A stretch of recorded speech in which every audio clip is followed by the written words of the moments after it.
Bonjour à tous, j'espère que vous allez bien. On se retrouve pour une petite vidéo où je vais vous donner tous mes meilleurs conseils, tous les conseils que j'aurais aimé avoir quand j'ai commencé à me renseigner sur la nutrition, sur le sport et sur le mode de vie en général.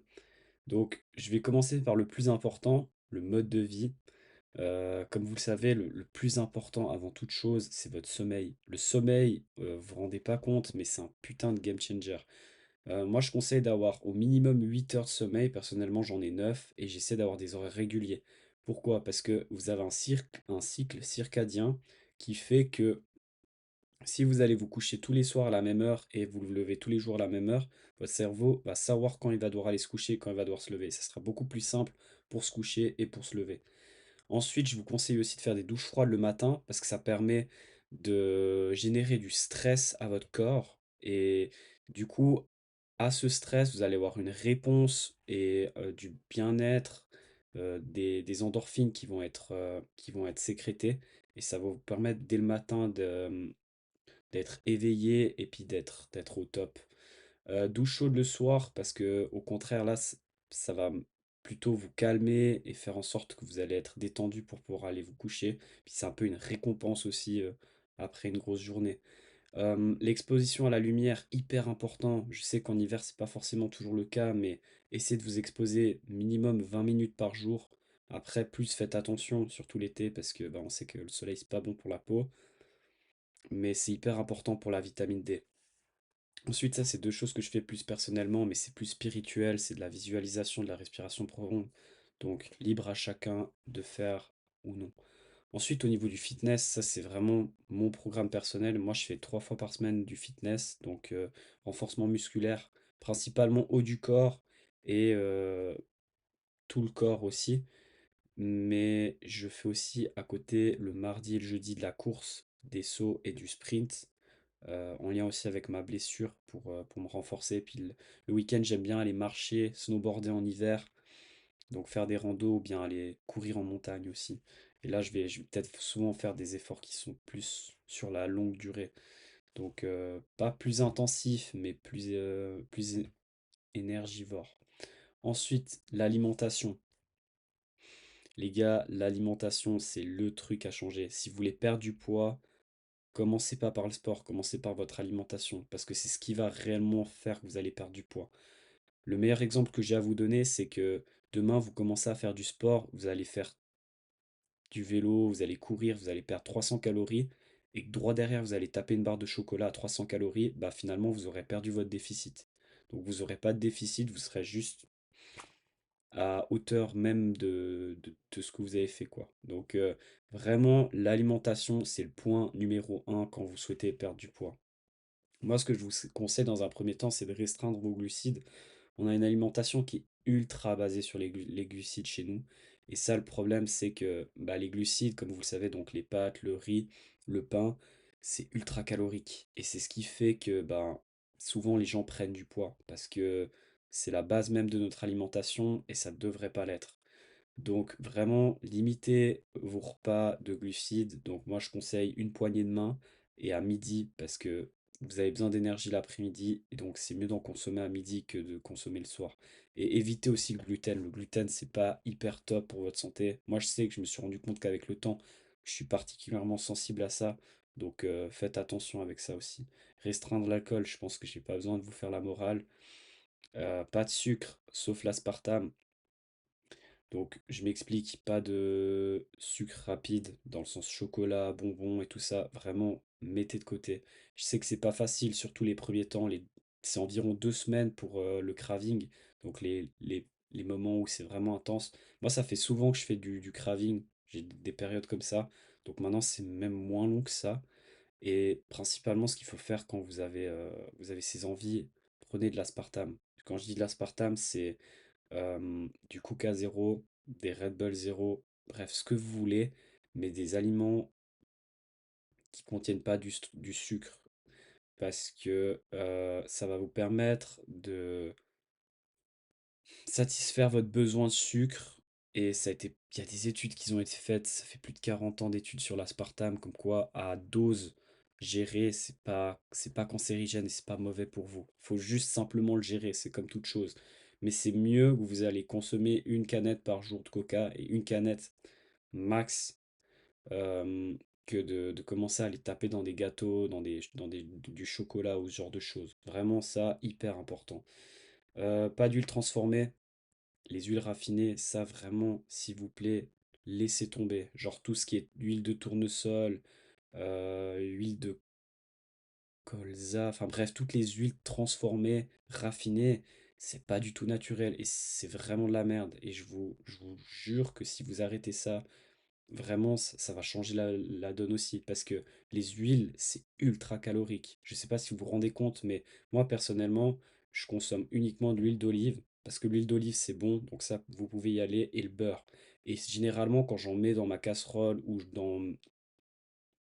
dans ma poêle, je prends avec le doigt et vraiment je l'étale au fond pour être sûr que je prends pas de trop grosses quantités. Parce que ça, vraiment, je vous dis, si vous faites attention, ça va vous changer la vie aussi. Et je parle de beurre, mais je parle aussi du lait. J'ai un ami là, ça fait 3 semaines qu'on est parti en Finlande. Il a arrêté pendant les 3 semaines le lait, alors qu'avant il buvait 1 litre de lait avant par jour. Et il comprenait pas pourquoi il perdait du poids. Et en fait, c'est parce que le lait, c'est ultra calorique aussi. Donc, un verre de temps en temps, c'est comme toute chose, hein, ça tue pas, mais à grosse dose, à éviter. Ensuite, l'hydratation, hyper important. Si vous voulez avoir un métabolisme qui fonctionne, si vous voulez pouvoir perdre du poids, vous voulez pouvoir prendre du muscle, il faut pouvoir avoir un métabolisme qui fonctionne. Et pour avoir un métabolisme qui fonctionne, il faut avoir un équilibre hydrique. Équilibre hydrique, 3 litres d'eau par jour. Moi, c'est ce que je bois personnellement. Je sais que c'est compliqué, mais buvez de l'eau, s'il vous plaît, c'est hyper important. Et ensuite, sodium, potassium, c'est les deux molécules qui vont faire que vous allez pouvoir avoir un bon équilibre hydrique. Du bon sel, pas du sel raffiné. Encore une fois, achetez du sel de l'Himalaya ou du sel marin, mais de bonne qualité. Ça coûtera un petit peu plus cher, mais vous en consommerez moins parce que ça sera de meilleure qualité et vous allez avoir moins besoin d'en consommer. Donc maximum 5 grammes par jour. Je sais que la majorité d'entre nous sont au-dessus, mais ça, si vous voulez pas avoir de rétention d'eau, c'est hyper important. Et potassium, à l'inverse, je sais qu'on a tendance à pas suffisamment en consommer. Donc l'eau de coco, les bananes, les avocats, les amandes, mais faites attention parce que c'est des aliments qui sont ultra caloriques. Mis à part l'eau de coco, c'est assez calorique. Donc faites gaffe avec ça. Et puis si vous voyez que vous êtes en déficit, prenez un complément en potassium. Le vinaigre de cidre de pomme, ça c'est un game changer. C'est un petit truc secret que j'ai. Ça marche super bien. Avant un repas justement assez riche en glucides, prenez une cuillère à soupe de vinaigre ou mangez une salade. Et c'est pour ça qu'on disait aussi au gros, mange une salade, ça va te faire maigrir. Pourquoi? Parce qu'en fait, vos repas, ils doivent être ordrés de la sorte. D'abord, vous devez consommer vos fibres, ensuite vos protéines et enfin vos glucides parce que ça va permettre de tapisser votre estomac et faire en sorte que le pic glycémique soit moins important. Si vous avez un pic glycémique qui est moins important, vous allez avoir un pic d'insuline qui sera moins important, ce qui va faire que vous pourrez avoir un meilleur sommeil, vous allez être en meilleure santé et vous allez pouvoir perdre du poids plus facilement. Donc, le vinaigre, pourquoi il est vraiment important? Parce que là, je vous ai expliqué la salade. Le vinaigre, en fait, il a un acide qui permet de diminuer le pic glycémique de environ 30%. Donc 30%, c'est pas négligeable. Donc moi personnellement, je mets une cuillère à soupe dans un verre d'eau et je bois comme ça parce que j'aime pas la salade. Mais si vous avez l'habitude de manger de la salade, continuez, vraiment, allez-y. Parce que de un, vous allez avoir des fibres et de 2, vous allez avoir l'avantage du vinaigre. Donc moi j'utilise du vinaigre de cidre de pomme parce que c'est le plus digeste et le meilleur à boire comme ça avec un verre d'eau. Mais si vous consommez peu importe quel vinaigre avec vos salades, ça va très bien aussi. Et enfin, donc pour les repas, jeûne intermittent, ça fait des années que je pratique, c'est le plus important parce que encore une fois, ça va enlever votre sensibilité à l'insuline. Ça va vous permettre aussi à votre corps de avoir un meilleur système immunitaire et pouvoir mieux se défendre et puis d'utiliser les cellules qui sont endommagées et qui sont mortes. Parce qu'entre autres, quand vous jeûnez, vous dites à votre corps, ok, maintenant je manque de quelque chose. Donc il va s'auto-digérer. Et au lieu de prendre les, les bons aliments, il va prendre ceux qui sont morts ou ceux qui sont malades. Et donc ça permet aussi à votre corps d'être en meilleure santé. Ensuite, les légumes, hyper importants, comme j'ai dit, il faut en consommer généralement au début de votre repas. Je sais que c'est pas facile d'ordrer ça de la sorte, mais essayez de manger d'abord vos légumes, ensuite vos protéines et ensuite vos glucides. Ça va vraiment vous permettre de tapisser votre estomac et avoir un pic glycémique qui est moins important. Et aussi au niveau de la satiété, parce que les légumes, ça contient enfin, ça aide vraiment au niveau de la satiété. Et bah, tout simplement, vous allez moins manger en commençant par vos légumes. La viande, hyper important aussi. Si vous voulez prendre du muscle, les protéines, c'est hyper important. Les œufs, c'est en termes de vitamines et en termes de protéines, c'est le top aussi. Donc allez-y, oignon, assez cool pour l'anti-inflammatoire. Le thon, attention, limitez-vous à 1 ou 2 fois par semaine parce qu'il y a beaucoup de mercure dedans. C'est pas top. Mais sinon, c'est bon pour les protéines et pour les oméga 3. Manger lentement, ça c'est aussi important. J'ai de la peine à le faire, mais manger lentement, ça permet à votre corps de comprendre ce qu'il est en train de faire et d'avoir une meilleure satiété. Enfin, dernier point, et je mets exprès en dernier point parce que c'est vraiment, si vous faites pas tout ce que je vous ai dit jusqu'à présent, ça sert à rien de le faire, c'est les compléments alimentaires.